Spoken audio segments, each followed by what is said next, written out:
the policy and institutional framework through which we can now exercise that right. And I must say, from the general principles of elections or electoral processes in Article 81, we are called upon to ensure that the elections are not only free and fair, but also should take into account the fact that not more than 2/3 of those holding elective posts are from positions are from the same gender. Then in the same Article 81, we are also called upon as a commission and as a society to look at the specific needs of the people with disability.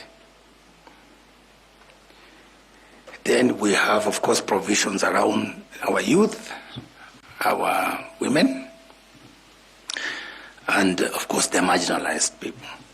The sort of called minority or marginalized people. We like, even for us from Turkana, we see ourselves as marginalized, and I can actually defend that.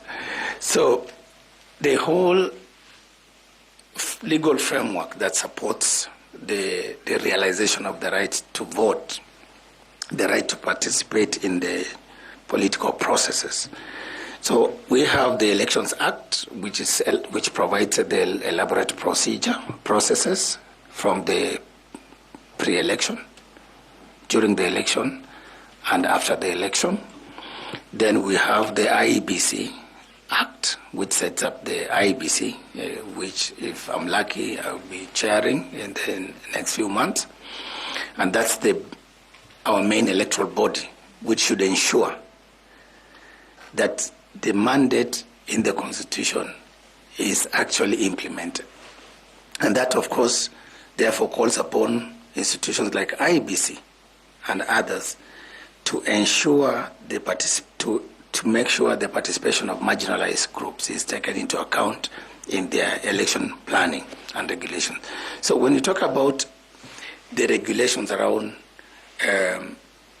voter education, for example, or voter registration, from my experience, and I did mention to the panel that I actually served as a registration officer and then a presiding officer. When you talk about these marginalized groups, you find that sometimes we disenfranchise them in the manner in which we conduct our registration, but also in the manner in which we try to reach them out in terms of voter education. And so for me, you realize in some counties, especially the pastoralist counties in the north, the registered voters are less than what you would essentially expect. The voter turnout during the vote is actually at the lowest. And in some elections, I remember even those ones of 1997 and then 2002, for example, presidential election results were declared even without factoring in those results from some of those regions because the numbers were so dismal and could not affect the overall outcome.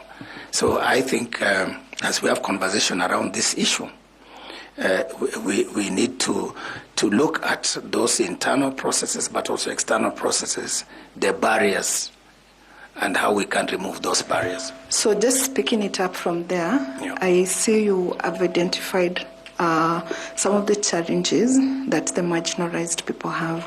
And now, given that you identify as one of those people, among those people who are considered to be marginalized in this country, if you're successful and you become the chairperson of the Iebc, what measures then can you put in place through policy that will ensure that these communities, the marginalized communities, are taken care of within the electoral processes, right from the voter registration to voters' education to voting, and their intention at the ballot counting? You say that, the Iebc declared results without considering their will, so that to ensure that their will does count as much as it does for other Kenyans that are not considered marginalized? Thank you very much for that follow-up question. I think as a chair of the commission, I will have that rare opportunity for the first time in this country to look at these special groups, because I identify as one of them and I've seen. So for me, I will lead this commission in transforming the way we do things, in coming up with those strategies, in coming up with those mechanisms and approaches. And remember, as I told the panel before, I am from the Human Rights Commission, and therefore my orientation is in human rights. So I will ensure that a rights-based approach to voter registration, voter education, to the polling is employed. And therefore a rights-based approach will guide us in terms of addressing some of these special needs of these special groups. For example, I will look at how do we enhance the participation of people with disabilities in the electoral processes. Mr. Ethekon, let's talk first about the marginalized. The marginalized. And then we come to the okay, disabilities fine. in that order. For example, measures, for example, such as how do we reach out to these marginalized groups? There are certain common characteristics. The geographical terrain, the location where these people are. Are they accessible? And if not, can we as a commission then use mechanisms such as mobile voter registration units to reach out to those people in those far-flung and marginalized areas with poor network and communication and transport facilities? Mobile voter registration. There is also the challenge of voter education. How do we reach to these people? Again, we can look at, for example, using local media.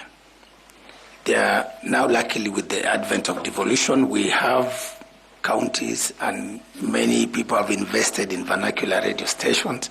Even in Turkana, we have a number of them, Joka FM and all this.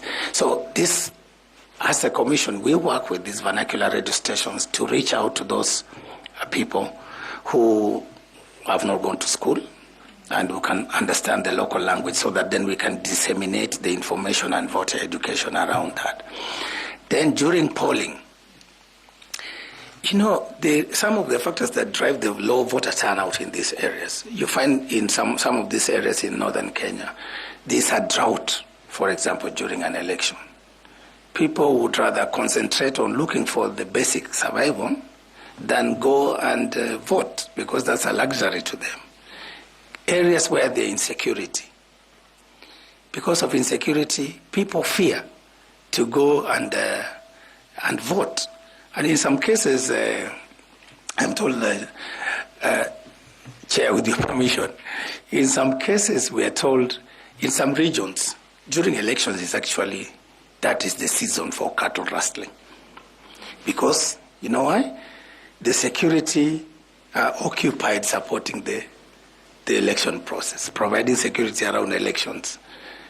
Therefore, once they are reassigned, then you leave a vacuum. And therefore, these cattle rustlers come in. So those are some of the challenges these people. So as a commission chair, I will therefore work around the clock to ensure that we address those security challenges in those areas that suppress their vote. Issues of drought, for example, working with special programs and county governments to ensure that those populations actually can get, some supplies, some food, some relief, emergency relief food, to enable them get something in their tummies so that they can actually be there to exercise their vote and their universal suffrage. Now let's go to the persons with disabilities. In the same measure, how do we ensure that the persons with disabilities, their needs are taken care of during the electoral processes throughout the entire electoral cycle, and that their will does count again at the ballot. Thank you. A very specific question to a very specific group. I think, in my view, this is sort of like that group of persons living with disabilities is a group that we tend to keep them silent. You know, they're there, but the attitude of our society is that maybe they don't matter in terms of them, even those people living with disability who want to contest for elections and those ones who want to vote. Because you look, most of the time, even during election campaigns, how many political parties or politicians go out to meet specifically with these groups to listen to them and to beg for their votes. So I think as a commission, we will work to focus on the special needs. But first we have to understand their special needs. For example, there are people who are differently able. There are people who have different types of disabilities. So we need to understand so that we make our responses, our interventions to those specific needs. For example, voting by using Braille. Can we integrate that in technology? So that then we have that as part of the solution. There are those barriers that prevent these people from, for example, even coming out to contest in party primaries and in general elections. For example, the issue of costs. These are groups that might not be endowed with the resources. These are groups that have to deal with cultural prejudices or the barriers. How do we then sensitize the public to be able to give them a chance, just like any other Kenyan, to be able to overcome those barriers, to exercise their right under Article 38. Thank you. Then let's move to the next category of voters who are youth. We have recently experienced a lot of dissatisfaction and, strong will coming from the young people, the Gen Zs as we call them. So how do we take care of them in the electoral processes to ensure that they participate either through contesting, and if not, when they vote during the polling stations, their needs, the youth? Thank you very much.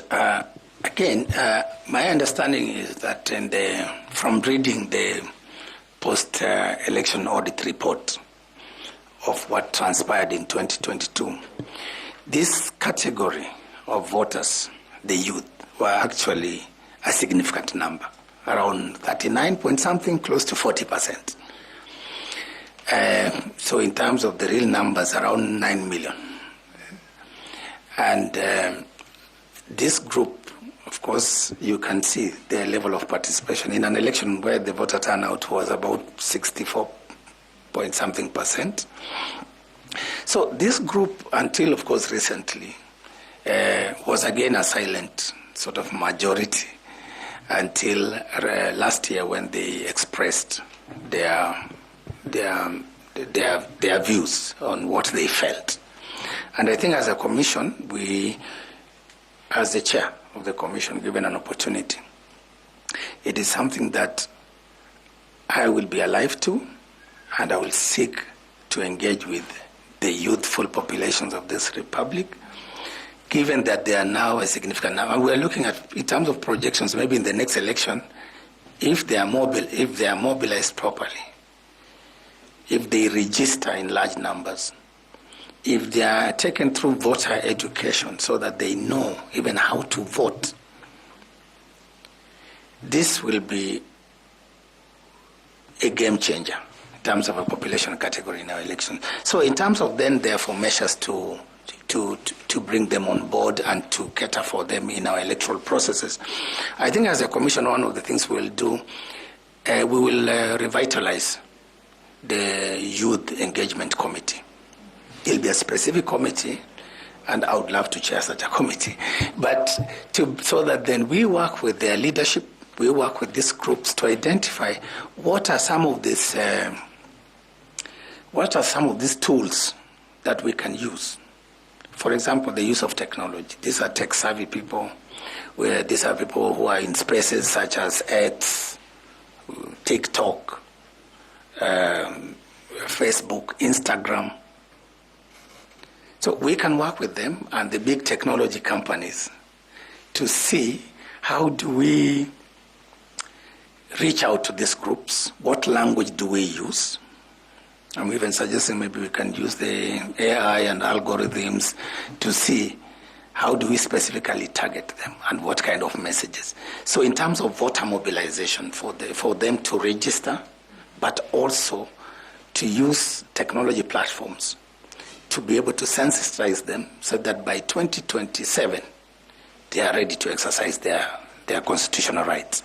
Thank you for that. And moving on to the last category of vote people that I would like us to talk about, this is the diaspora vote. If you recall, the High Court had to, I think 2013, had to make orders that to the Iebc to ensure that the people in the diaspora were granted the chance to exercise their right to vote. Subsequently, there have been progressive realization of that right in regard to the people in diaspora. A few centers in the world have used the embassies to vote. So having been one of those persons from your own experiences who has extensively been living in abroad, what measures then do you foresee, if we become successful, that can be utilized to ensure that the right to vote for people in diaspora is realized and that the IBC can put in place? Thank you very much, ma'am, for that question. Again, on the right on the rights under Article 38. The diaspora group, these are Kenyans. For one reason or another, they have left the country to look for education, to look for economic empowerment. I think this category is key, particularly given that their contribution even to our economy. Diaspora remittances. So it's a big constituency, even in terms of our taxes. So I think for me, this is a group that I want to take it to account and to focus on. I do understand there have been incremental gains from, I think, about 5 polling stations or countries to now about 12 countries in the last election.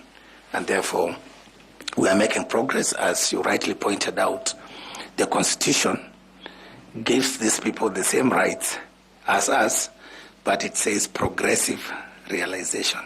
So that, of course, because of the nature and the logistics involved.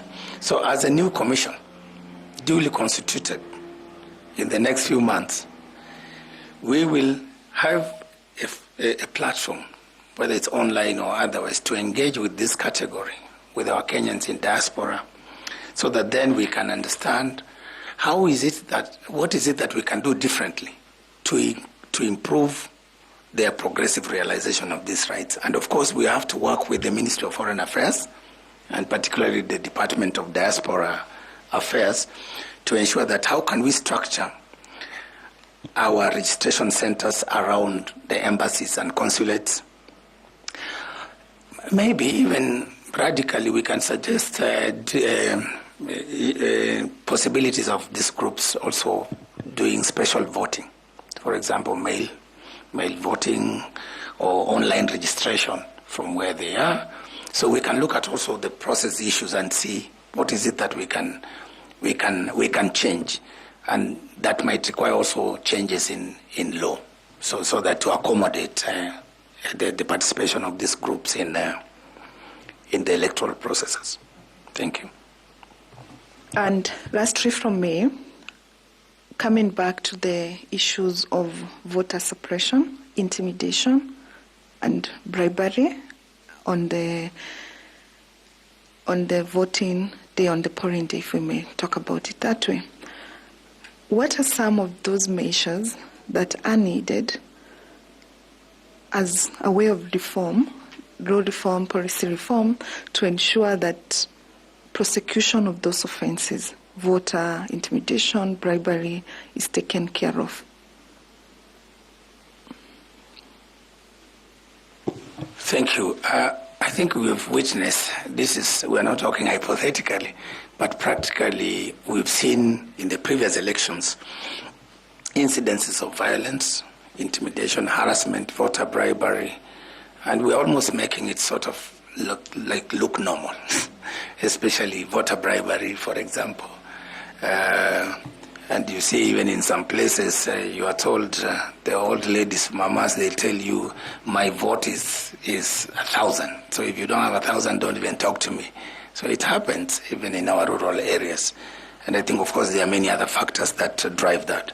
So we, as a commission, to ensure the integrity, to ensure the fairness of the electoral processes, so that people exercise their choices on free will, not out of being induced either by money or by some treats or by force through intimidation and threats. So we need to sort out this as a country.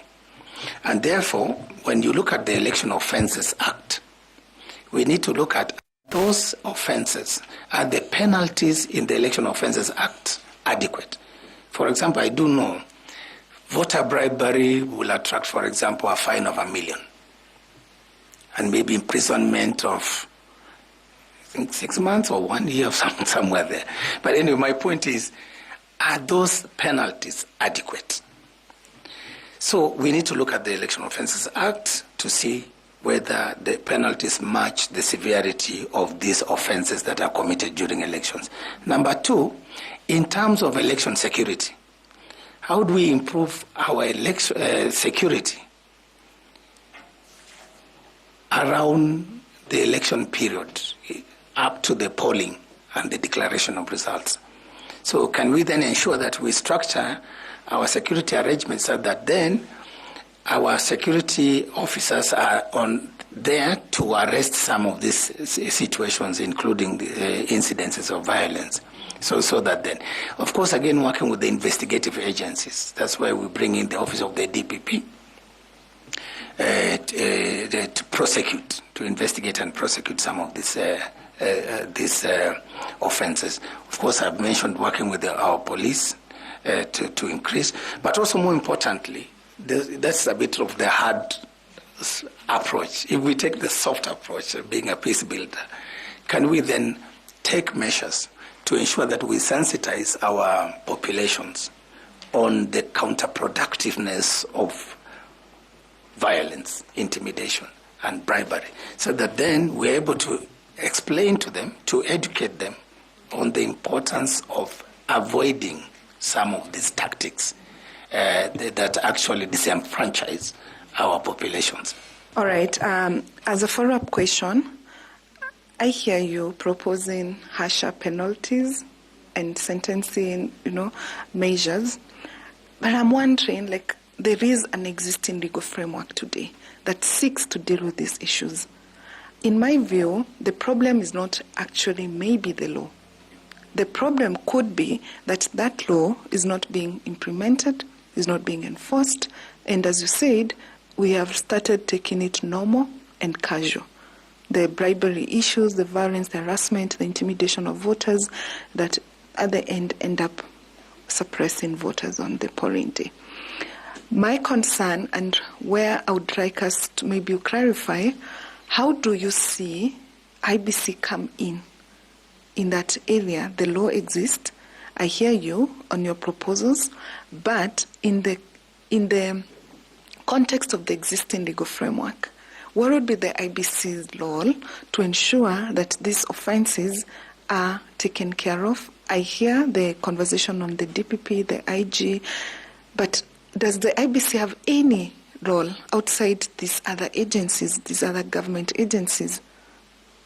Thank you. I think IEBC has a role, because one of the mandates, one of the functions of IEBC that the Constitution has bestowed clearly is monitoring compliance, especially with political parties. political parties have to comply with certain legal requirements. For example, Iebc can take action, including disqualifying some parties from participating in elections or some individuals who are culpable for some of these election offenses. But I agree with you. The legal framework is there. The enforcement bit is weak or lacking in some cases or in most cases. But I think Iebc also, in terms of, for example, we're just talking about prevention of that electoral violence and intimidation. In 2010 and 2013, we had a peaceful referendum in 2010. 2013, we had a peaceful election, generally. We didn't have major incidents. But not because there were no, these things were not there. They were there. But again, as I mentioned to you earlier, the conflict early warning and early response system, which was robust and was able to penetrate across the country, was able to pick up some of these incidences of violence, intimidation, and then action was taken to forestall them. So I think we can work with partners to run that election security arrangement program anchored on a robust conflict early warning and early response system to be able to capture these incidences. And for me, prevention is better than cure. And it has happened in this country before. And it's something that I'm really willing to share that experience with the Commission and all the stakeholders, how we did it. Yeah, thank you. Thank you so much, Mr. Ethekon. I wish you well. Thank you, Mr. Chairman. Thank you. In the interest of time, allow me to ask Madam Koki to also ask her questions. Thank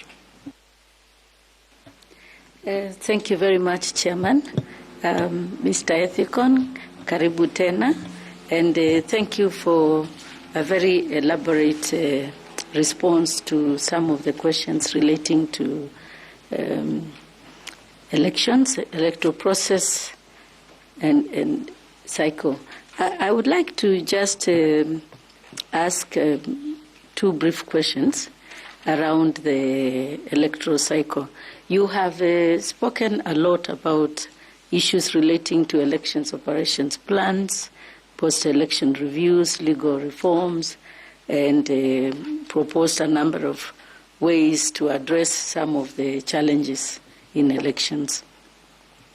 I wanted to just, in view of the fact that the Iebc may be reconstituted in a short while, it means that we have very short period of time before the next election.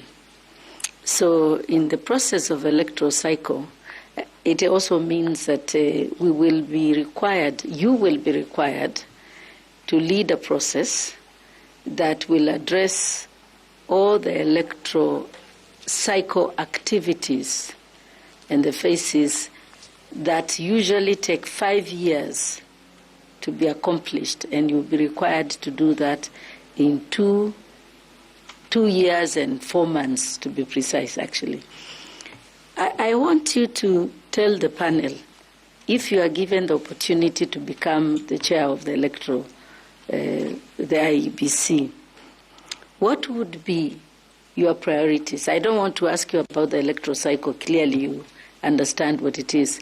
But then you also understand the gravity of what needs to be done before the next election. And in fact, this is a special period. We are also required to conduct boundary delimitation, which is also a whole big process. So I just want you to tell the panel and to reassure Kenyans who are watching, when you are given the opportunity to be the chair of the Iebc, how are you going to prioritize and manage these processes that are legally required before the next election? That's part one of the question. Thank you, Ambassador Koki Moli. I am very happy to see you here. When I used to be in the human rights, our paths used to cross frequently. Allow me then to give my responses to these very vexing questions, because every Kenyan is thinking about the same, that now that it has taken this long to have Iebc in place, the commissioners, and yet we have all these pressing issues that are pending. So allow me then to tell Kenyans, because I'm sure they are watching, many of them, that one of the very, very first tasks that I will undertake as a chair, together with the commissioners and working closely with our secretariat, is to look at, number one, what are these pending issues post-2022 elections that require the attention and decisions of the Commission. Because the Commission takes decisions as a body corporate. So we will look at, for example, matters related to the pending by-elections. I know there are about, I think, 7 of them, or 12.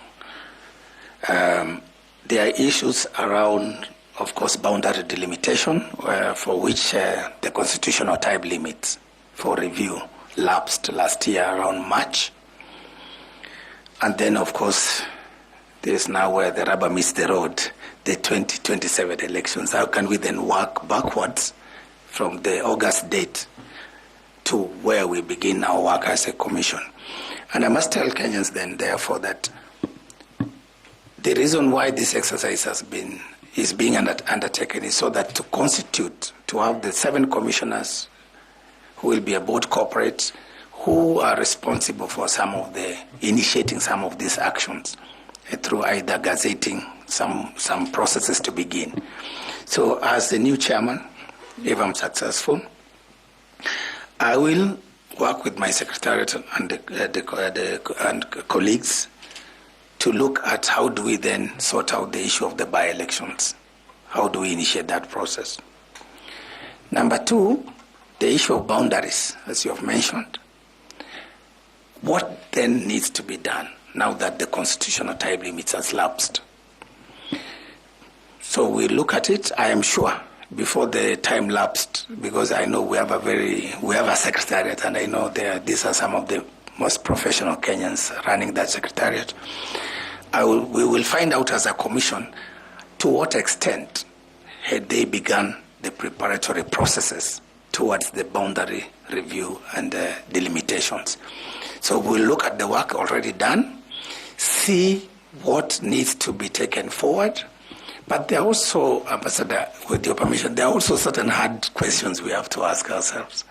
Now that this boundary delimitation constitutional time limit has ended, what are we supposed to do next? So we will have to seek, for example, dialogue with the judiciary, the Office of the Attorney General, to sort out the legal issues. Then number 2, we also have to bring on board stakeholders to have a discussion around the boundary delimitation vis-a-vis the timelines for the general election, which you have rightly mentioned that they are tight. So we have to make a decision as a country whether we can undertake both these exercises at the same time, or we focus as a country to planning and executing the 2022 elections. And this is an open discussion. We don't have the answers as a commission, but what I assure Kenyans is that we will call that dialogue so that we can address this very, very critical issue. Number 3, in terms of the Iebc itself, I am aware that their strategic plan, which is the document that guides the Commission in terms of execution of its mandate, may have expired, and therefore their preparatory processes towards coming up with a new strategic plan. So priority as chair would be for us to finalize that strategic plan, because strategic plan is a document that will guide us in terms of delivery of not only the general election, but also other critical processes, including the boundary delimitation. So our focus will be to look at that strategic plan, to approve it, and then from the strategic plan, we can now derive the electoral operations plan, and of course many other plans, including the security. Then we sort out the funding issues. So for us, once we have these strategic policy guiding documents, and we are very comfortable as commissioners, remember we'll also be new, maybe most of us, if we are successful, we will have to very quickly internalize this and then roll out. And where certain decisions will require me as a chairman to gazette so that we initiate them, I will do so as soon as practicable. Thank you. Thank you very much. I would like to thank you for the answers that you have provided, and just hope that as you pray and hope that the Secretariat has done a lot more preparations for the administrative work, and we expect that they have done that in terms of preparing for the election, so that you or anyone else who gets this opportunity is able to plug in the processes and just ensure that the processes that require gazettement or require the commission are taken care of.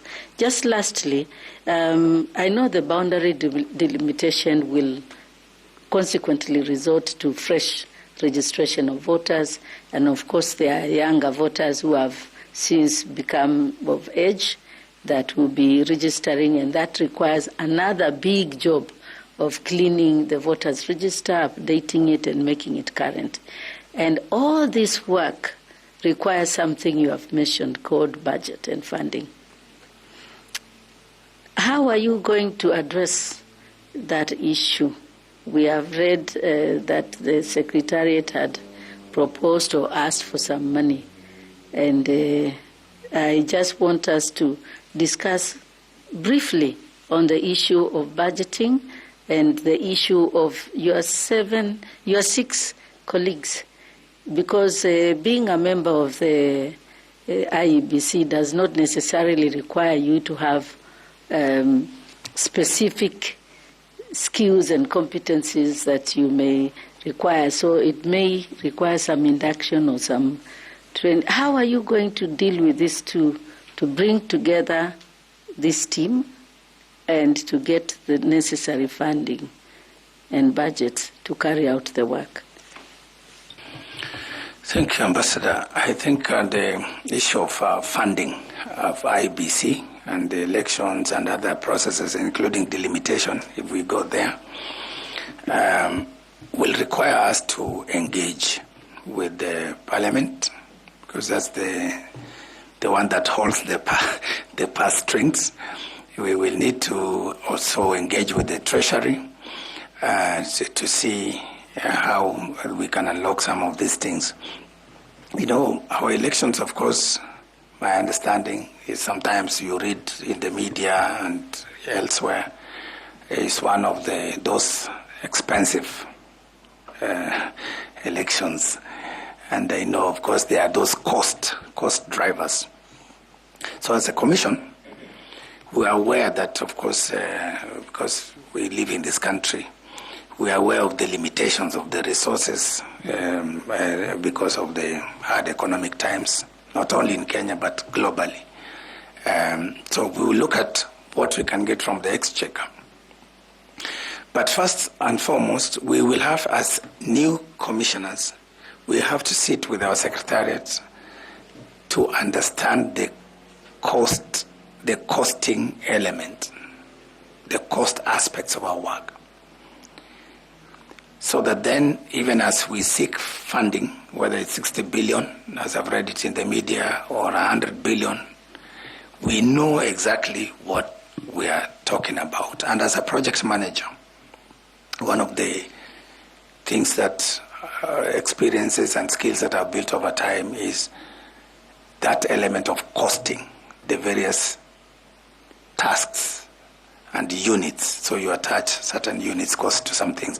So we will have to interrogate that budget or come up with a new budget proposal so that then we engage the key stakeholders in that respect. But allow me also to mention, some years back when I was at UNDP, we used to support the Iebc in terms of funding certain processes. And I think I need also Kenyans to be comfortable. UN is an intergovernmental body, so it's not some NGO there trying to influence things in this country. This is an intergovernmental body that has the credibility and the capacity to support. But we as a commission will also look around and say, hey, who else can help us where there are certain funding gaps so that they can plug in. But we need to be very clear on what is it that we are costing, how much, and where are we getting these resources from, so that even when we are talking about the looking around for our partners, we are able to tell them this is where the deficit is and this is where we need their support. So I think that issue. And then, of course, internally, the issue of commissioners and induction. I think that's one of the first assignments we will have to undertake so that everybody is comfortable. When we are talking about budgeting or electoral processes and partnerships, then everybody's on the same page. Thank you. Thank you very much, Mr. Ethekon, and thank you very much, Chair. Thank you. This time I'd like to ask FCP Tanui to ask some questions. Thank you, and thank you, Chair. Karibu Bwana Ethekon. A question related to what Ambassador has asked you about the funding. Now I want to look at the accountability part of it. If you look at the Auditor General reports, Iebc accounts have always been qualified. I don't know whether they have gotten any unqualified report. Reason being that there are issues touching on procurement matters, how they have accounted for the funds allocated. So as you rightly put it, you will look for funding from Treasury, you will get UNDP and other donors to support. But the major issue that has been there at Iebc is accountability of the funds. And you will note the Public Accounts Committee reports. If you are to look at them, there are many key audit matters that have been raised. So as the chair, yes, we do know you are not the accounting officer, but you are the head of that institution. You are the head of the Electoral Management Body. And yes, there is an accounting officer, but you are responsible for the commission as a chair. So what mechanism will you put in place, or what strategies will you put in place to ensure that there is accountability in the resources that you have been allocated? Thank you, CPA Tanui. And CPA Tanui, for your information, I attempted to follow your footsteps by studying CPA some years back after high school, but I managed only to reach CPA 2 thereabouts. Then I dropped it. So you can still continue. Thank you. I think with this enormous task ahead, I may postpone it to a later date. But thank you very much, CPA Tanui. I think the question of accountability, because we have scarce resources in this country, and those institutions entrusted with these resources must understand that even to be an accounting officer of Iebc or the chair, these are positions that you hold in trust for the benefit of the people of Kenya. And one of those duties and obligations imposed upon us by law is to ensure that we account for and we are transparent in a manner in which we expend public resources. So as a chair, as a new chair, I will actually begin by taking a sample of some of these reports, the previous reports, to be able to understand where is the problem. Because the auditors' reports, they have done their assignment thoroughly, and they have pointed out where there are these loopholes. So as a commission, to be able to seal some of these loopholes, we have to understand where the problems comes from, whether it's in procurement, whether it's in disbursements.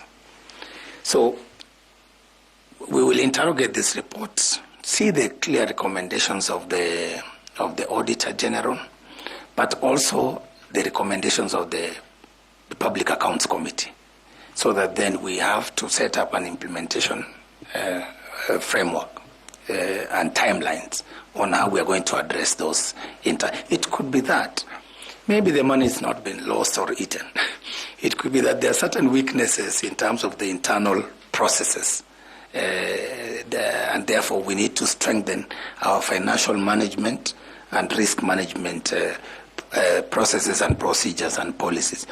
Number two, I do know in any corporate institution, there is always an internal audit and risk management kind of arrangement or committee that is normally headed by a professional outside there, probably a member of the iceberg. And therefore, I believe the Commission has such a committee, audit and risk. We will look at the role of that committee in terms of helping us to manage some of these financial and fiduciary risks and risks associated with procurement issues, so that then we can seal the loopholes and hopefully move towards getting that unqualified report which we saw, which everybody desires in any corporate institution such as Iebc. Thank you. Thank you. Let me also acknowledge the many qualifications that you have, even the CPA too. So congrats on that. Now, my second question is Akasan, the former chair, Iebc. Actually, in his book, he talks of to be a chair of the Electoral Commission.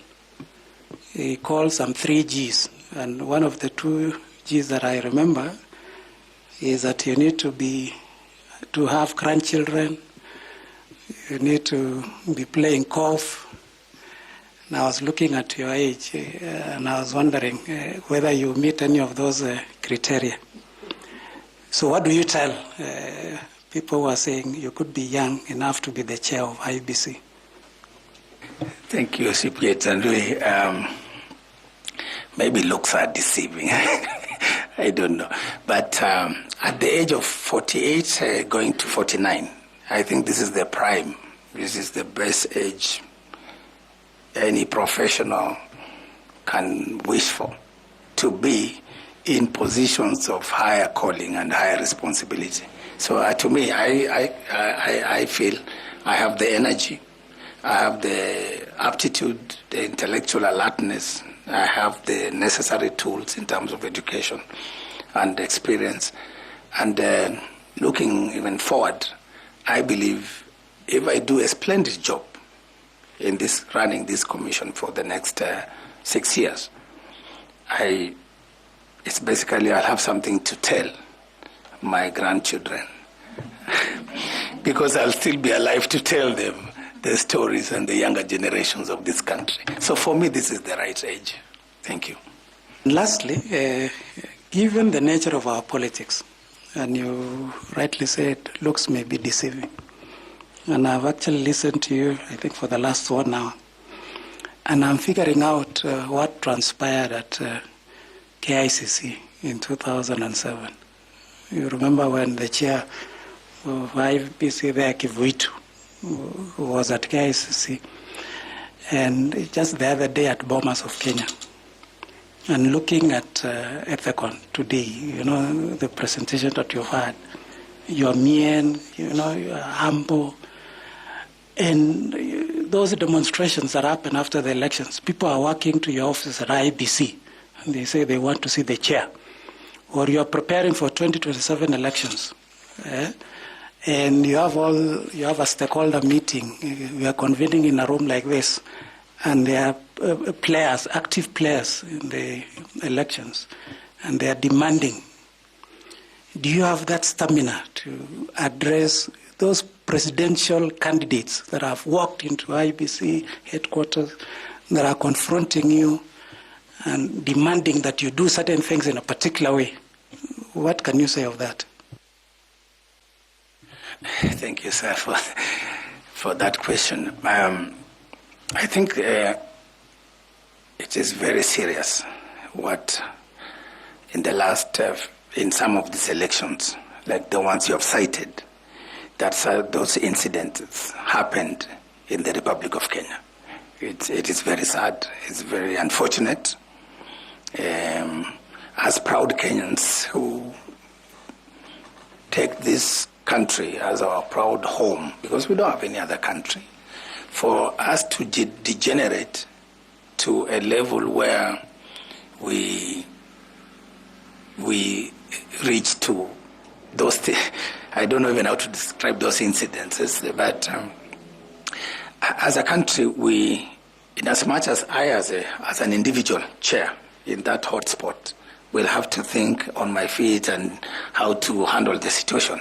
But I would like also to call upon the entire country and the people of this republic, right from this panel, to think, why do we and how did we get to that level? What are these underlying issues as a society that we must look at for us not to be? For most people, you know, CPA Tanui and the distinguished panel, with your permission, Chair, even applying for this job is pressure itself. I will speak from my heart. There are those who say, congratulations, go for it. You have what it takes. Then there are those who are saying, no. You're going there, you're going to die, they're going to beat you, they're going to do this, all this negativity. And the sum total of it, when I soul search myself, I say, but even if I don't go there, who will do it? Some Kenyan must do this job. Unless we are talking about outsourcing it to somebody in India, somebody in Latin America, or wherever. But if the Constitution says a Kenyan citizen, because that's what's in the law, must do this job, then somebody has to do it. And that's why I'm here precisely, well aware of those pressures. But for me, as an individual, I know I have the stamina, the strength, the mental capacity to withstand those fracas. But as a commission, we'll put in place measures to try, learning from experience, to avoid those measures. Both, of course, security, immediate, but more importantly for me, I will open up this conversation to stakeholders, to the people of Kenya. Why do we have to go to get to that level of violence in front of cameras, in front of the whole world? That a process that we have taken time and invested a lot of money in, we've cast our vote, we've counted at the polling station. And now we, at that point, when we now want to declare the final results, then we lapse into that kind of anarchy. So for me, as a chair, and as a new commission, we will begin to work with the electoral stakeholders. There are, of course, the political elites. That's where the problem is. We have to talk to this group and say, you can compete, you can win, but you can also prepare not to win. Because ultimately, it's the will of Kenyans that shall prevail. It is that voter, that polling station that determines your fate. So therefore, we have a conversation on how is it that we can manage situations where I am not the winner. And I would like to inform this distinguished panel of an experience that we had in 2013, where we had the two sides and many other candidates, and we were aware of such kind of things. And that's why it never happened 2013. The reason why it never happened is we working outside there, and I think it was that time the Isaka-san was chair. We supported what you call mediation processes by some of our elders in this country. Elders, both men and women, of a certain stature in the private sector, in the public service. We brought them together to be our interlocutors to be the bridge between IEBC and the presidential candidates. And we got some of the close relatives of some of these presidential candidates to speak to them, some of their business partners, to whisper, to say, hey, if in case, in the event that your votes don't reach that threshold, remember, you still have business in this country. You still have your daughter in this country, your grandchildren in this country. You have a country to protect. And therefore, whatever happens, let us take the legal route, which is go file a petition, ventilate the issue at the Supreme Court, whatever the outcome, let the country move on. We did it. And I remember, if you recall, those of us who were there at that time, remember peace charters. We had these candidates, all of them, commit to sign a peace charter. And we publicized it up to the determination by the Supreme Court, where we reminded them, and we reminded Kenyans that so and so, they have committed. They are not going to incite violence, they are not going to do this, but they have accepted they will follow the due process of the law. So that kind of arrangement, those kind of ideas, working with stakeholders, can help us to forestall the unfortunate situations and scenarios we witness in KICC and in Bomas. Thank you very much, and I wish you all the best. Thank you. Thank you, sir. Okay, thanks. If I was in a privileged place like yourself, I'll have told Tanwi that I grew up in Turkana, so I can manage hard times and situations. Thank you, Chair, for that. Okay, let's have our friend Misati.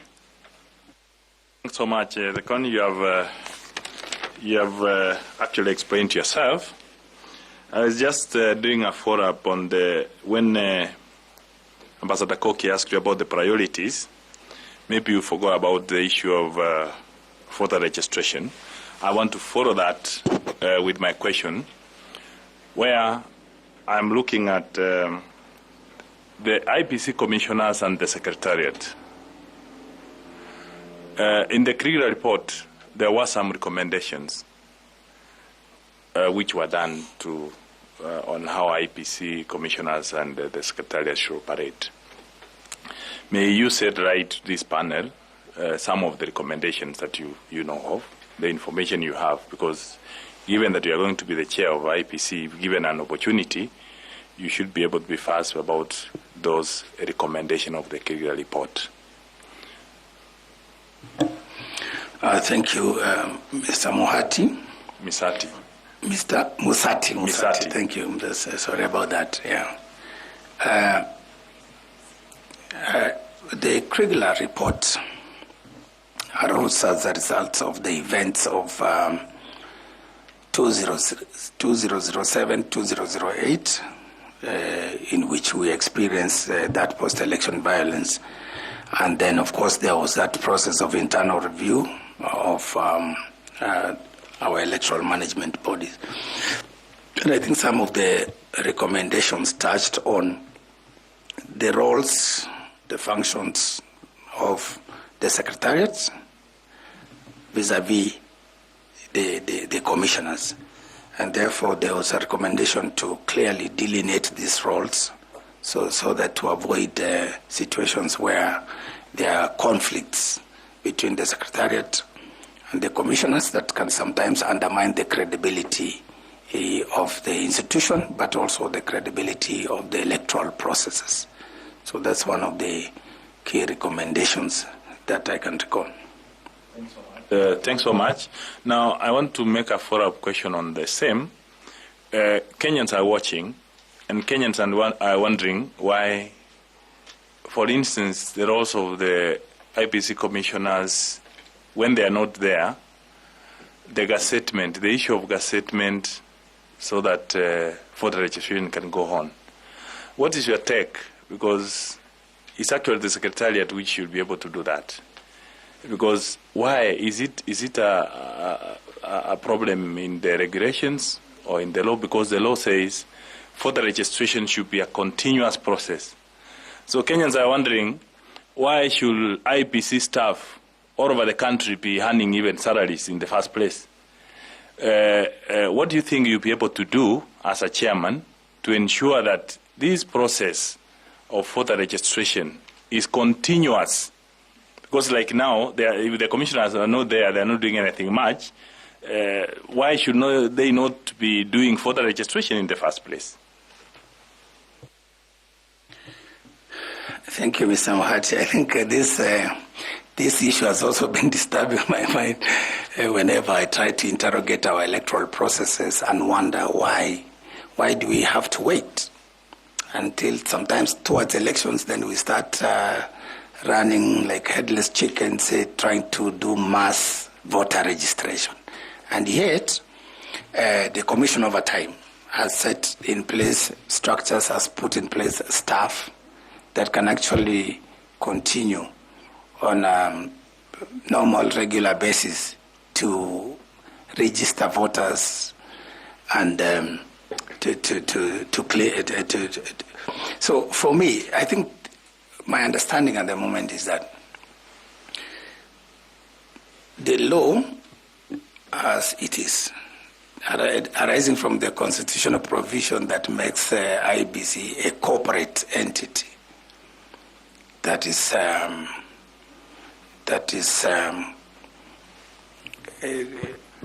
corporate entity now makes it, in terms of decision making, it is the commission constituted as a board that makes some of those decisions, and including looking at the voter registration arrangements and okaying it. And if you look at the Elections Act, most decisions originate by way of gazette. Presidential election or vacancy has been declared, the chairman will gazette. Voter registration, chairman will gazette. Voter education.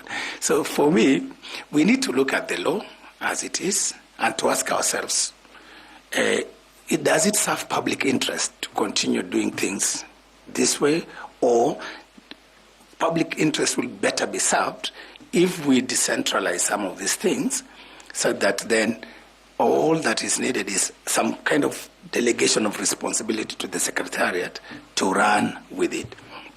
So for me, it's also a vexing question to me. But as a new chair with my commissioners, we will look at this and then make proposals working with political parties and other stakeholders to see whether there's a case for law reform. For me, I think that's how I would look at it. Thanks so much. It will be an issue, I wanted to remind you, it will be an issue of looking at the regulations, because the Constitution is very clear that voter registration should be a continuous process, so it's a matter of looking at the regulations. The other last question from me, or rather reminder to you, is that among the recommendations of the Kriegler report was the formation of the tripartite dialogue platform between the election management board, the IPC, the registrar of political parties, and the political parties, the PPLC that exists, Section 38. I wanted to remind you that it's, if you have any details about Section 38 of the Political Parties Act, that was actually a recommendation of the Kriegler report. So the only question I wanted to ask you, just to finish, is whether you are aware why that recommendation came. Do you have, if your history serves well, particularly the one of the dialogue? Yes. I think this recommendation, I think, arose because of the election is not, it's a process, and it has many sub-processes, then it has many actors. So when you look at IEBC, it's the constitutionally mandated body to deal with electoral matters. But political parties, these are our clients, these are our key partners. These are the people we are there for, to facilitate them to participate in the political processes. So when you have the three institutions, the one that regulates political parties, their formation, internal democracy, dispute resolution, and then you have IEBC that deals with managing the processes involved. So that dialogue is critical in addressing some of the issues along the process, taking into account some of the opportunities that dialogue brings, some of the opportunities for addressing challenges pre-election, for example, including challenges around nomination of party candidates, compliance with the party lists, and all this. So there are a number of issues that this structured dialogue, this structured platform can actually address in the electoral cycle. So I think it's a very important recommendation. And again, you've seen, it's just not only this. Over the years, many other informal platforms have also come up to foster dialogue. For example, our dialogue with other stakeholders, including, for example, the Interreligious Council, including civil society and what have you. So creating these safe spaces where people can ventilate issues and resolve will actually forestall a lot of things, including litigation, which is normally expensive. Thank you.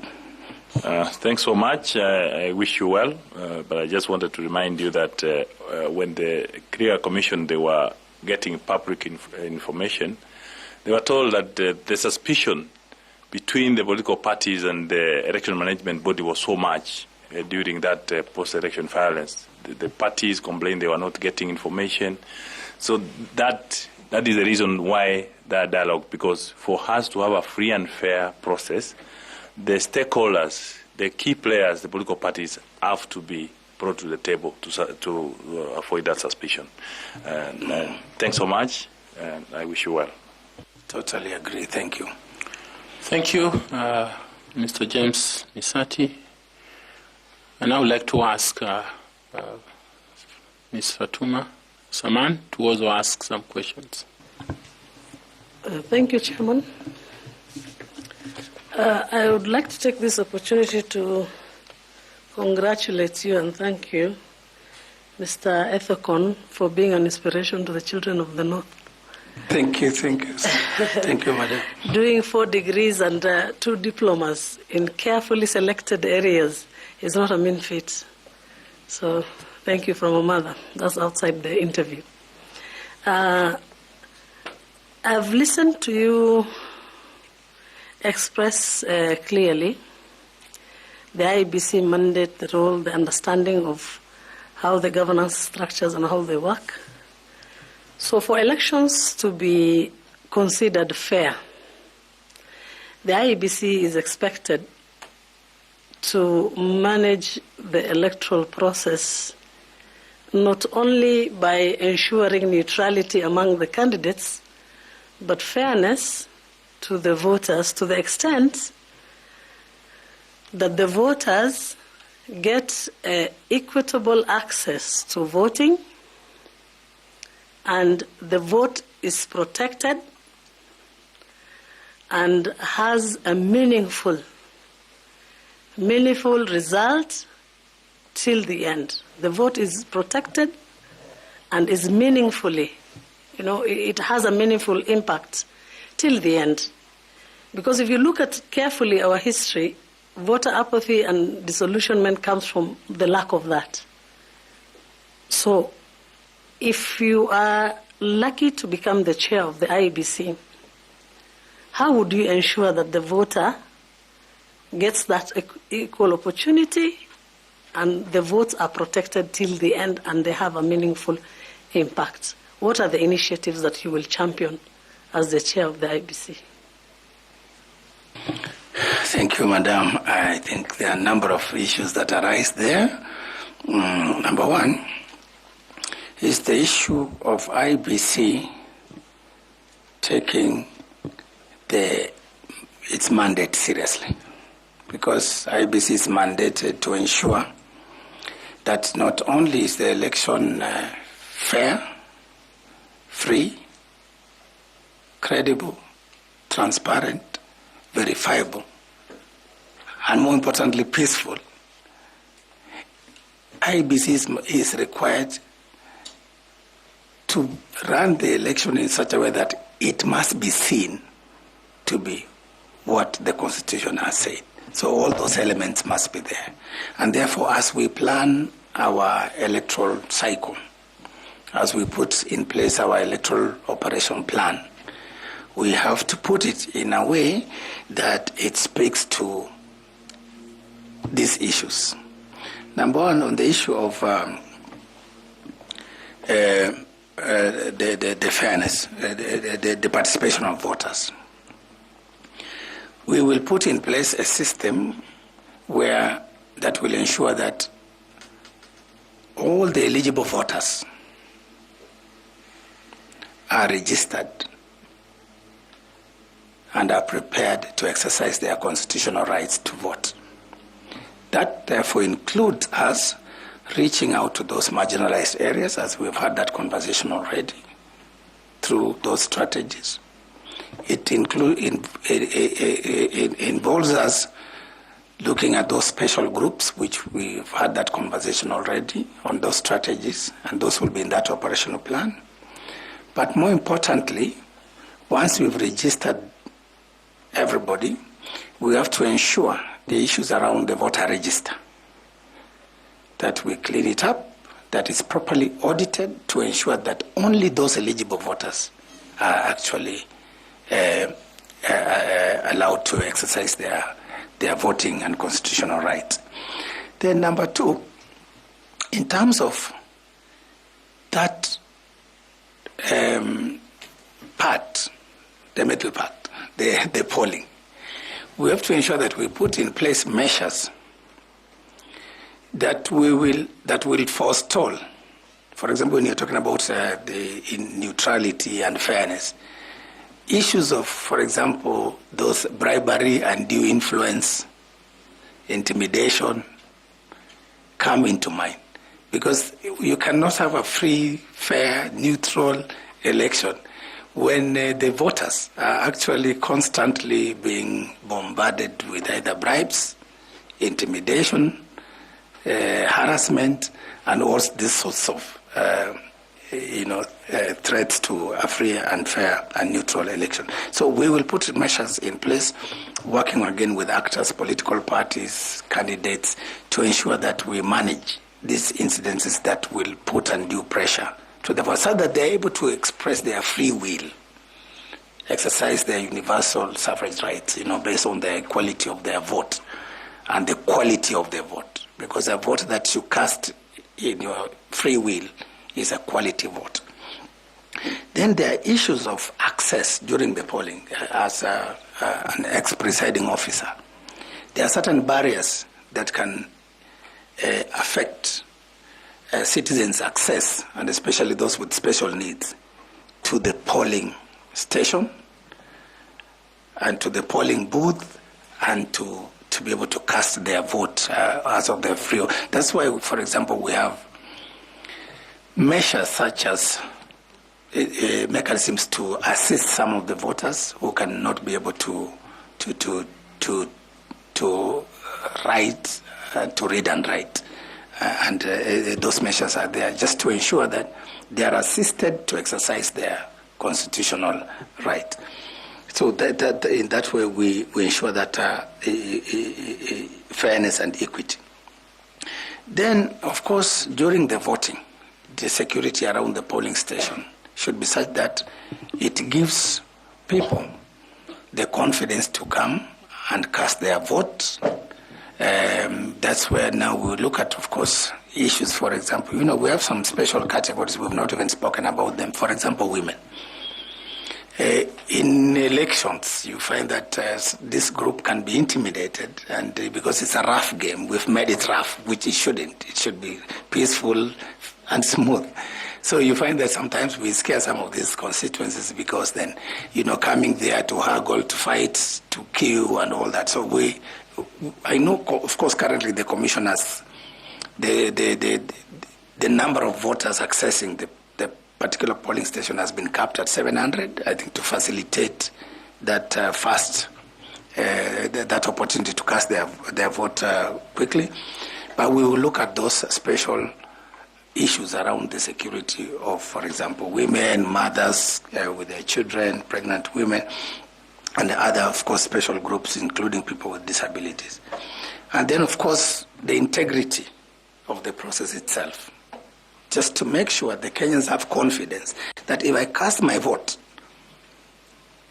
it is my vote, it is my choice, and it's going to be counted. It is going to be tabulated, and it's going to be announced or declared.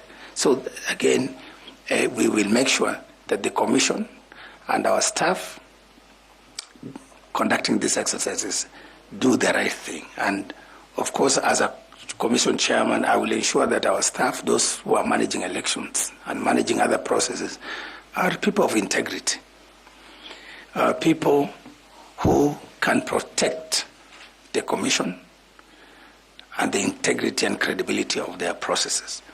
So from that, the voter registration, the voting, the counting, and of course the transmission of results, we will ensure that the process is seamless, it is free, it is fair, it is credible, it is transparent, and we should be held accountable for it in the end. And if there are any failures or mistakes, once we do the audit, then we should be able to use those recommendations to make an improvement for the next one. So I would summarize that in that respect. Thank you.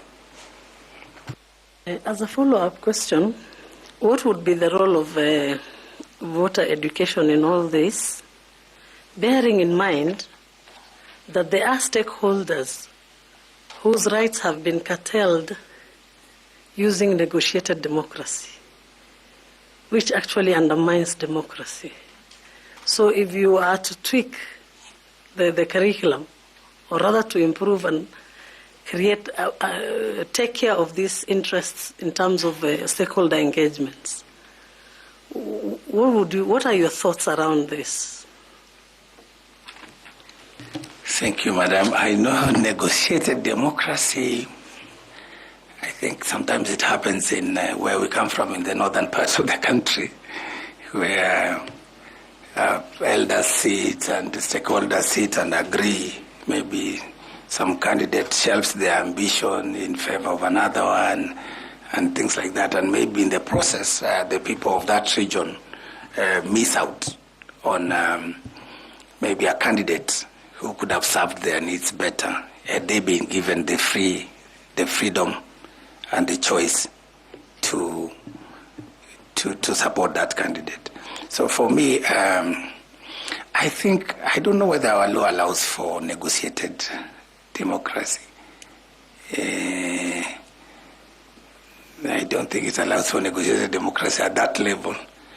But what I do know is that in terms of accommodating special interests, then we have factored in that proportional representation into our laws, into our Constitution, Article 90, and therefore then allows political parties, as they fight for this thing, as they haggle, but they are reminded, yes, there are certain categories of people, for example, the women, that you need to include in your party lists, persons living with disability, the youth, the marginalized groups, because understanding the power play, because politics and elections is about power play. So when you identify this group, this category, and knowing that they may not have so much clout, so much power, then that's how proportional representation has been factored in. So to be able to build the capacities of these people. But when we sit back in Turkana or Elwak and agree on who will be our women rep or who will be our governor, then I don't think that is within the Constitution and the law. Because the law is about universal suffrage, the recognition that each vote matters and that people should cast their votes on the basis of their free will. Thank you. Thank you. Universal suffrage and the emphasis on the universal suffrage and the emphasis on the rights to vote independently.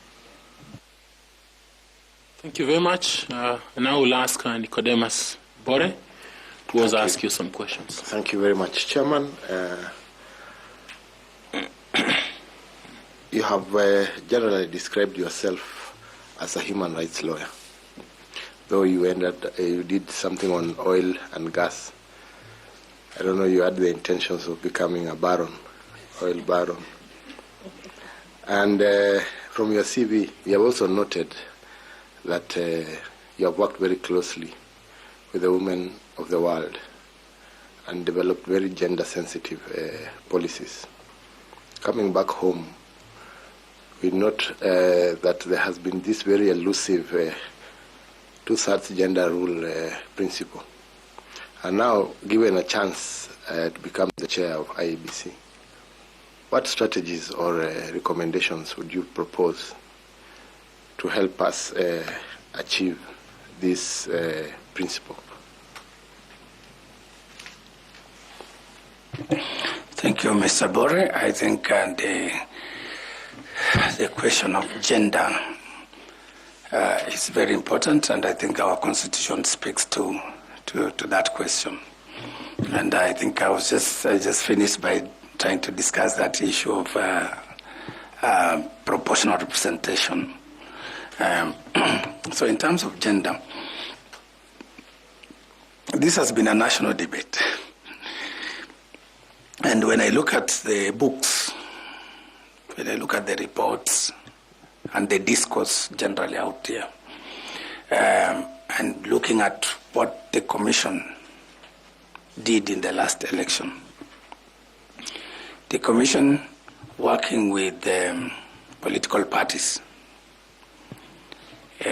tried to enforce the compliance, tried to ensure the compliance with the party list requirements in the political, in the law, for purposes of actually bridging the gender gap.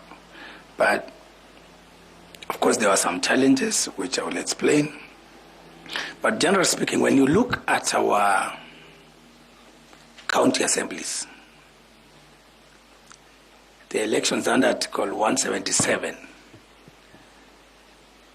and the requirements of the law, the party list under Article 90, where now these political parties have to share certain positions so that then they can meet the gender to that requirement.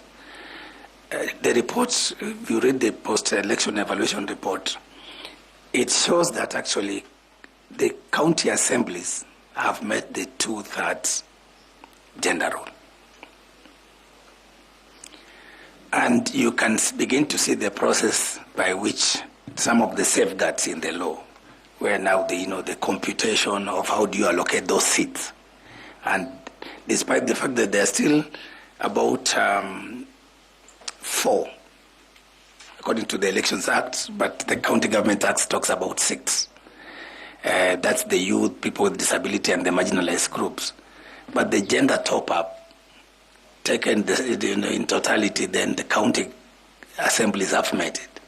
Where the culprits are and where the problem is the National Assembly.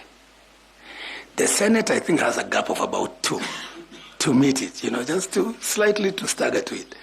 But the problem, what I read in the report, is that the enormous gap exists in our county, in our National Assembly. So then, what is it that we require to do? Some of the measures we can put in place to bridge this gender gap. I know it's still an ongoing, it's open, but some of the thoughts that I have based on what the law says at the moment, until we go maybe for a major, maybe constitutional reform process or legislative serious reforms. At the moment, how about we look at, because then you have in assembly, you have 290 elected. Then you have I think 12. And therefore to play around, so that's the 12 is the gender top-up. And I think it's fixed at that, at that level. So then you cannot even, twist the political parties through the political party list to top up, because they have been foreclosed. Again, the same with the Senate. So we have to find a way where then maybe we can open up that, so that then in law we can have more latitude within the political party arrangements, within their internal democratic processes, for them now to mobilize these constituents, either through proportional representation, but also through supporting them, the women, to actually contest the the elected seats. So in terms of that proportional representation, the hands of even the assembly are tied by the law. So we need maybe some changes in the law to allow that flexibility like the county assemblies have done. But for me, I think the whole aspect of proportional representation was a bridge gap. It was not meant to really last forever. It was meant for us to uplift these marginalized people, the ethnic minorities, the women, the youth, the people with disability. But in a country that is progressive, that our democracy is keeping on, it's improving. Why don't we dream of a day where Kenyans can wake up and look at Karu and Professor and give them an equal chance through electing them by the ballot? So I think we need to put measures as a country to support our women, our marginalized people, to begin to participate, to begin to enjoy the Article 38 rights. So we need to to look at those barriers. For example, in most elections, maybe women shy away because of the level of violence and intimidation, the amount of money you need for you to contest an elected seat. So we need to address issues of election financing. How does it impact these marginalized groups or special groups? We need to look at security. We need to look at the attitudes of our parties within their party structures and arrangements. What is it that they are doing to encourage more women to contest, actually, to run even against men? So that then Kenyans can be given that opportunity to choose from a variety of candidates, not this men-dominant kind of electoral processes. Thank you. Thank you, Chair. Thank you very much. I now want to ask Professor Adam Solo also to ask you some questions. Thank you, Chair. Edung Ethekon. You are one of the people whom you look at the CV and you're trying to make the connection. But listening to you, the connection comes out. And therefore that makes me change the question that I wanted to ask. Because the Vice Chair and other members have brought out that connection. Thank you, sir. I want to go the Tanui route, FCPA Tanui, to give you the practical aspects of our election and therefore ask you to tell Kenyans why at 48 you are that man that they have been looking for. FCPA Tanui gave you the example of Samuel Kivitu the late. He was quoted as the results were coming in, saying, I can't reach my returning officers. I hope they are not cooking results out there. Then on the day that he was announcing the results at KICC that you have referred to, he was alone with only one media station, the state media station, with GSU around him. And the swearing in took place at dusk.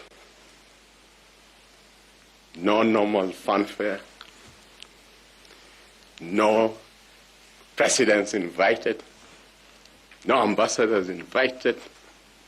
We had to change the law so that now there's a very clear legal process of swearing in the president.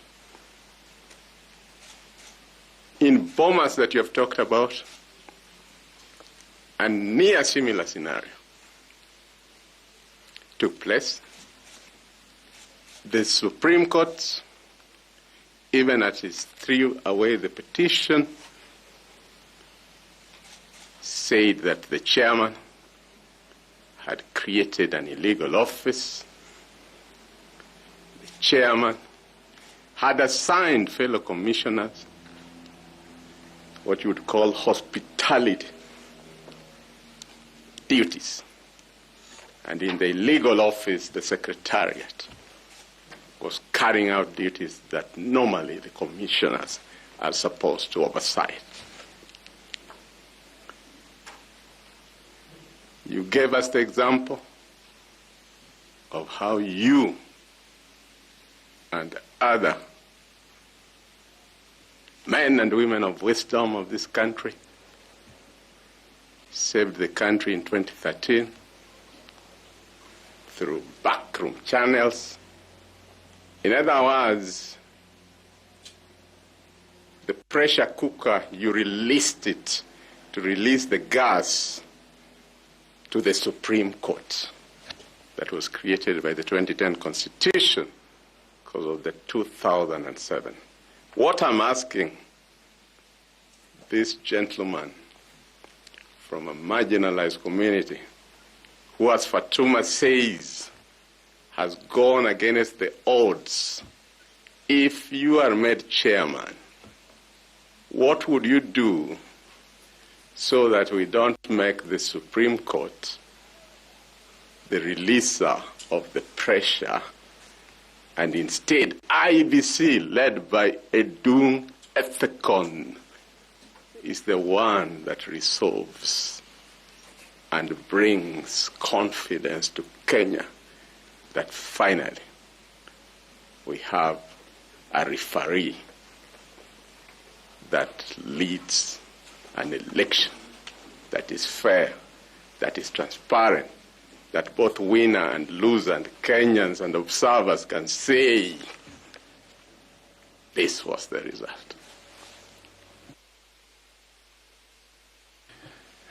Thank you, Professor Adam Solo. It's a pleasure to see you here. The last time I met with you was when we were presenting our views from Turkana on the BBI process. This question is almost emotional, coming from deep from your heart. And as I said, we shouldn't have to witness those kind of scenarios. So, as I said earlier, we need to look at as a country and as a people, where did the rain start beating us? Could it be the issues of trust in our electoral management processes? Could it be issues of pertaining to those people who from time to time are given those responsibilities to manage our electoral processes? Could it be an issue of processes? So I think, as you've rightly pointed out, from the Kivuitu debacle to Bomas, in between, there have been certain constitutional changes, some legislative changes that have tried to move us from that situation where Chairman Kivuitu declared openly that he doesn't know where his returning officers are. And in the recent elections, as recent as 2013, 2017, and to date, we've witnessed a situation where the returns from the polling stations and the constituency tallying centers actually reach the final tallying center. So there have been certain improvements. For example, because I know most of the time voting might not be the real problem, but where the elephant in the room is in the manner in which we handle our results the manner in which we tally, tabulate, count, tabulate, tally, and then transmit. So we've seen certain improvements through the use of technology, the RTS, the ERTS, the Electronic Result Transmission System, as we witnessed last time. We've seen improvement in openness, transparency, in the manner in which the results are handled both at the polling station but also at other levels. So for me, the way I look at it as Kenyans, I think there's a big gap, deficit in terms of us as Kenyans trusting our institutions to deliver free, fair, transparent, verifiable elections. So that lack of confidence is in our institutions and our processes is what we need to address. And if you look at, Prof, even the cost of our elections alone, it's one of the most expensive. And for me, the way I look, from where I sit, I see that lack of trust is what is costing us, even in accounting terms, in financial terms. Because then we tend, therefore now, to sometimes even over-prescribe, over-legislate, over-regulate. For example, technology, we know we have to procure, then we have to do audit. We have to get an independent firm to audit it, all the way up to after elections. So for me, I would pray for the day when we as Kenyans can trust and say, Mr. Erastus Edung Ethekon has really nothing to gain by bungling elections, by undermining the will of the people of Kenya. What do I stand to gain? So I would want a situation where this new commission, we sit down, number one priority, how do we restore trust? How do we bridge that gap? We look at those processes. We look at the people, even internally, our staff. Are they neutral? Are they impartial? Are they professional? We as commissioners, we come individually. I'm here today, I'm speaking for myself, but there'll be others, they speak for themselves. You will pick 6, maybe perhaps to join me, luckily. But we bring different personalities, different orientations, different persuasions. So we need to reconcile all that and look at the law and say, look, the Constitution, Article 73, tells us the position you occupy as a commissioner, as chair, and as secretariat is a commission of trust by the people of Kenya. And therefore you should do it, carry out your duties and functions as commissioners in a manner that must comply with the objectives and the purpose of the Constitution. And it gives us all that directions. Number 2, we must behave and carry out our duties in a manner that respects the people of this country. Because when you look at what happened in Bomas, it doesn't show any respect to the people of Kenya who have given us this trust and responsibility. So for me, I will work hard to ensure that collegially and together as a team, we interpret the law and we stick to the law. And if it's, for example, that issue that's normally contentious, the result transmission and the declaration of the final results. In the case of what you've mentioned, Prof, the court said, as commissioners, we are supposed to work as a team. We have to have structured kind of engagement. Our decision making must be such that we make decisions based on the law. And where we have disagreements, we should be able actually to record, to air those disagreements, say, I disagree with this, but it has to be recorded. For example, in the case of that presidential results, the law and in the rulings of the Supreme Court, the results at the polling stations are final. The results recorded in Form 34A. So the role of the chair is to return and declare as they are. no alteration, no anything. But then our role as a commission, collectively, the 7 of us, should be to verify and to ensure that they correct what is in the portal, what we've been, the returns that have come from the polling stations out of the, I think, 46,229 polling stations, that these forms actually are authentic, the security features, the recording of all these things, so that then we do it as a collegiate, as a collective. And where any member of my team disagrees, we should be able to record it in our minutes and in our reports, so that I made a decision. For example, if as a chairman I disagree with certain things, I can be able to say this number of forms, I don't think they are authentic. And then it has to be recorded. So that then we don't witness a situation where I take off and or I leave somebody else to do this. Yet we were recruited together and we were banded together to undertake a national duty, which is very sensitive. So, I mean, I would not, So for me, it's about that internal dialogue. It's about structuring our decision making. And it's about, of course, assigning ourselves duties. And the case of Secretariat, for example, you've mentioned, I've worked with the commission before, the National Commission on Human Rights, with Maina Kay as chairman. And in that commission, we never witnessed any fighting between us and our commissioners or, such things, because the way things were structured. So based on those lessons, I should be able to have the Secretariat do the jobs that they are mandated to do. And we as a commissioners, we take responsibility for what the law mandates us to do. Thank you. Thank you very much. I'm happy at the way you have maintained your calm. There's something I was testing. My second one, again, let me give you a practical example. In Kenya and many African countries, incumbents never lose elections.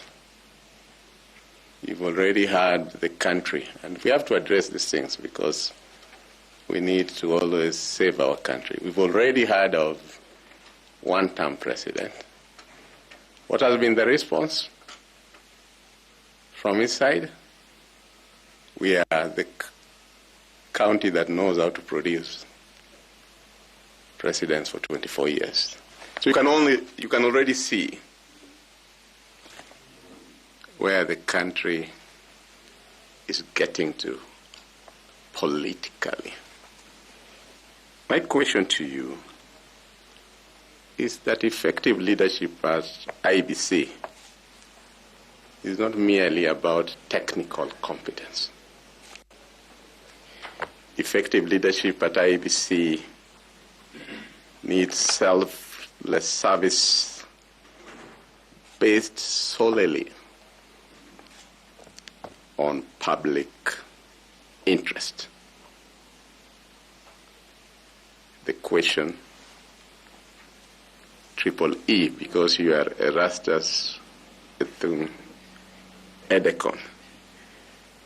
In your previous positions in your professional life, is there an instance that you are faced with a situation in which you had to choose between a decision that it's either based on popularity, that is hard to make due to undue pressure, or that you had, despite all the circumstances surrounding you, stand by the Constitution and the law. If it exists, which one was it? And which approach did you use to arrive at the outcome? Thank you, Professor, for that question. I think throughout my professional career, I have tried as much as possible to, I would rather frame it this way. I've been largely lucky not to have been put in those uncomfortable situations where you choose between breaking the law or upholding your own selfish personal interest. Because I worked with the Commission, again, the standards there, the ethical integrity standards were very, very high. United Nations is a highly regulated entity where you are required to declare any other personal interests, and the systems and structures are so mature so that you don't have to be the systems of accountability and decision making. But when I ventured to back home to give back to my people in Turkana, when I saw an opportunity, but also the challenges they were going through in terms of grappling with legal issues, I went to serve as the first county attorney for Turkana, and I supported them to set up the office of the county attorney, where I served for 6 years. It is in that environment of public service that sometimes you are faced with some of these uncomfortable situations and scenarios where you have to choose either fidelity to the law, or you bend the law, or you break the law for the benefit of certain things. And I must tell you, throughout my 6 years, without getting into specifics, there are some incidences where the procurement takes place, and then when it comes to my attention for the legal opinion or legal advice, and then you get this pressure coming from some of those officials saying, we want this to go this way, we want this to go that way.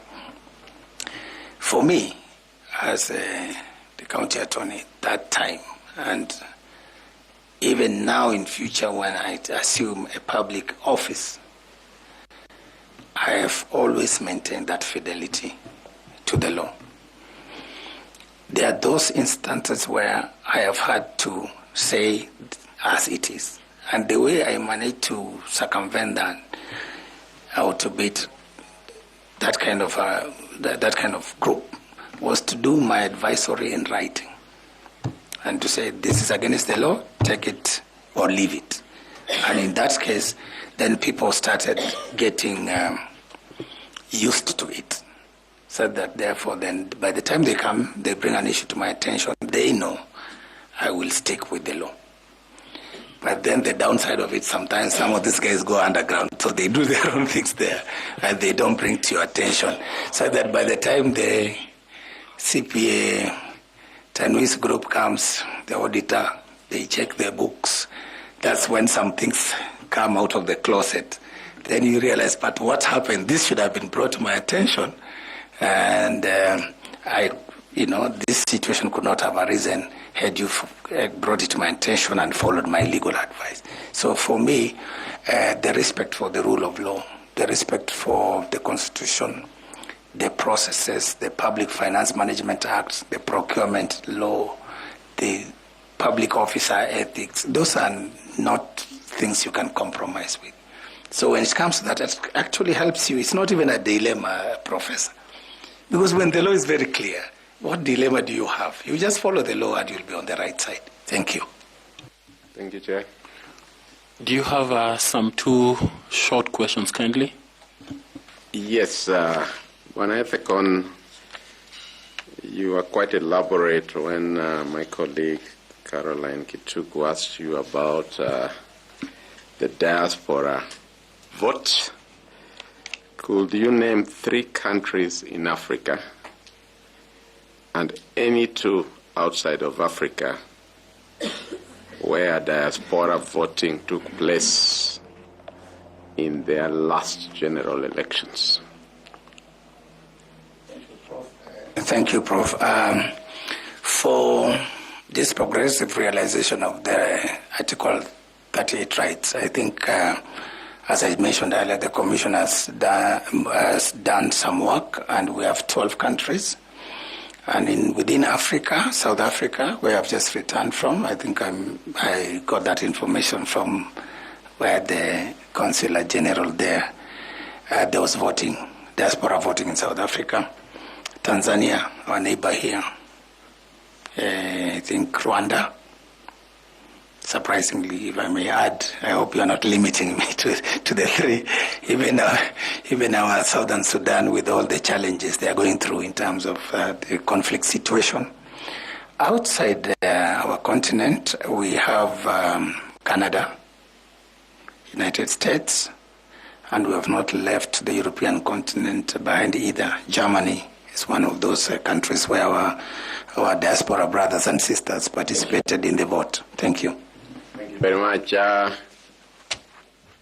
You did say that you come from the north, you come from a marginalized community. Can you tell us one of the solutions that the 2010 Constitution came up with, and whether, at least economically, and how it has been implemented so far? Thank you, Prof. Just to give you a bit of a background, when we were growing up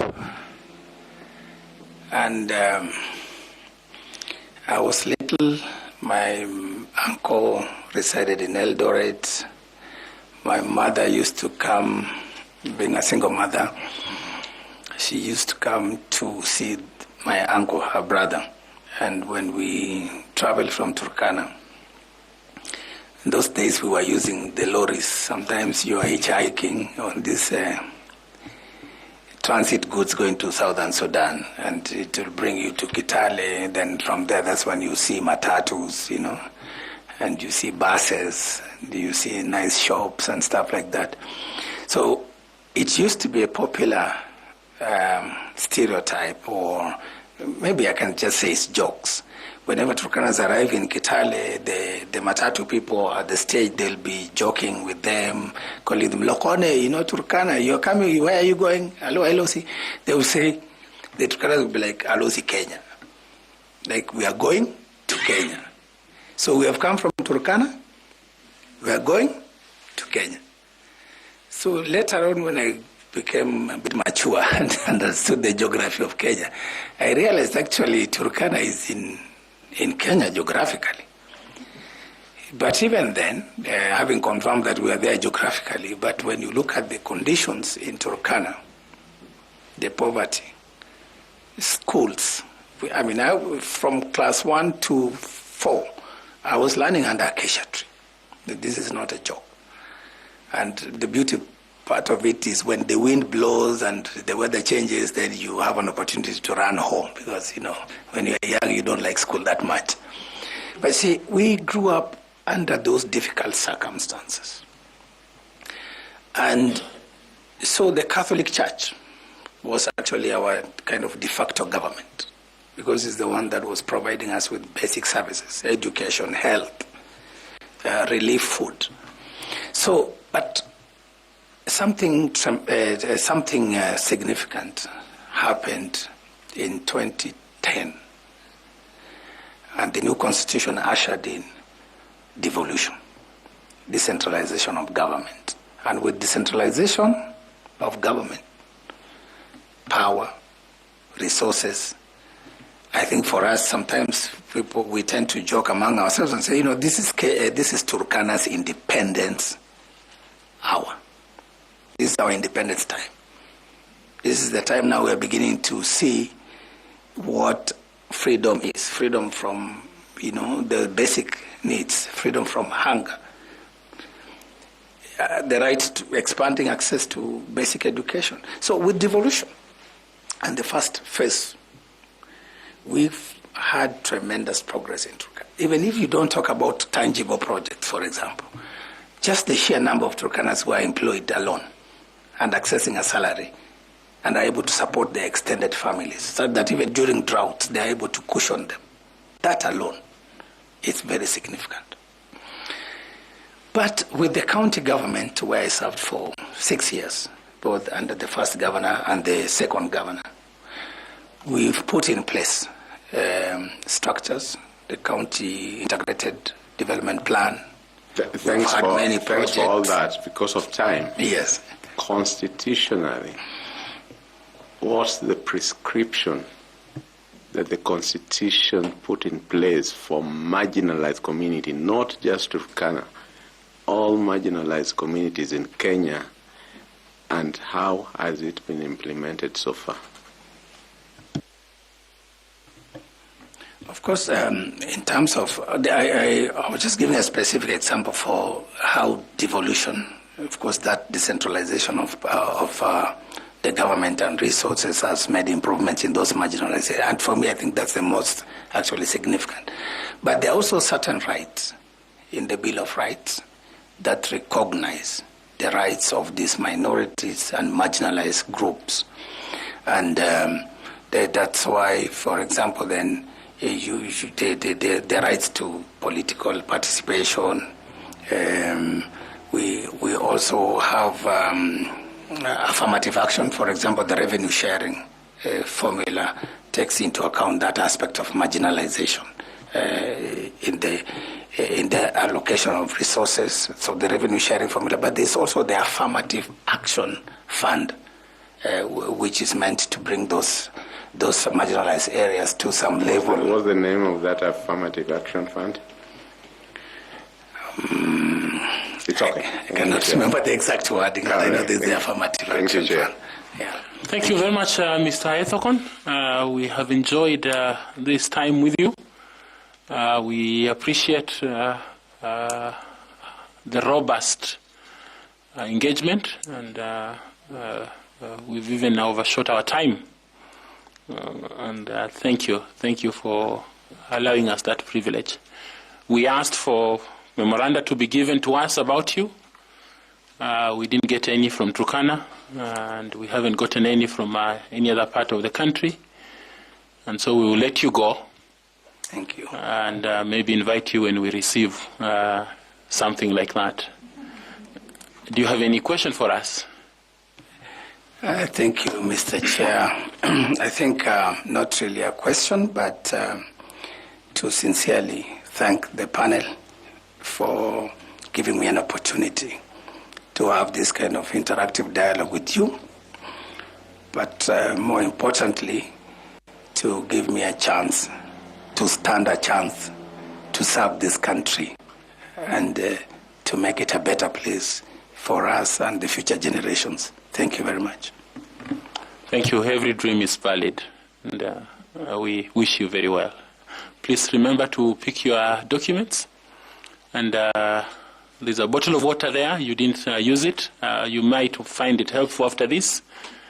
Blessings to you, and wish you success. Thank you.